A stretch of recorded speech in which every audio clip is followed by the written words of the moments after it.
আপুনি কেতিয়াবা প্ৰজাপতিক ধৰণৰ এবিধ নীলা ৰঙৰ সুন্দৰ ফুল দেখিছে নেকি? সেয়া হৈছে অপৰাজিতা ফুল। এই ফুল মাথো দেখাতে সুন্দৰ নহয়, ইয়াৰ ঔষধি আৰু ধৰ্মীয় গুৰুত্বও আছে। ইয়াৰ বৈজ্ঞানিক নাম হৈছে ক্লিটৰিয়া টাৰ্নেটি। ই এবিধ তীব্ৰ গতিত বৃদ্ধি হোৱা, বিশেষকৈ উষ্ণ আৰু উপ-উষ্ণ অঞ্চলসমূহত দেখা পোৱা যায়। এই ফুলবিধ সাধাৰণতে গাঢ়া নীলা ৰঙৰ হয় যদিও কেতিয়াবা বগা ৰঙৰ ৰূপতো দেখা যায়। ফুলপাহৰ আকৃতি মানৱী অংগৰ দৰে হোৱাৰ বাবে ইয়াক ক্লিটৰিয়া নাম দিয়া হৈছে। আয়ুৰ্বেদত ইয়াক স্মৃতিশক্তি বৃদ্ধিত আৰু মানসিক চাপ হ্ৰাস কৰিবলৈ ব্যৱহাৰ কৰা হয়। ই এন্টিঅক্সিডেণ্ট হয়।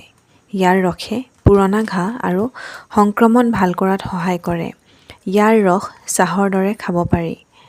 ভাৰতৰ বহু ঠাইত ধৰ্মীয় পূজাত এই ফুল প্ৰসাদ হিচাপে দিয়া হয়। হিন্দু ধৰ্মত এই ফুলক পবিত্ৰ বুলি গণ্য কৰা হয়। ক্লিটৰিয়া ফুল মাথো সুন্দৰ ফুল নহয়, ইয়াৰ স্বাস্থ্যগত, সাংস্কৃতিক আৰু ধৰ্মীয় মূল্য আছে। প্ৰকৃতিৰ পৰা পোৱা এই উপহাৰ সঁচাই অসাধাৰণ। যদি আপোনালোকে ভিডিঅ'টি চাই ভাল পালে, তেতিয়াহ'লে লাইক, শ্বেয়াৰ আৰু ছাবস্ক্ৰাইব কৰিবলৈ নাপাহৰিব।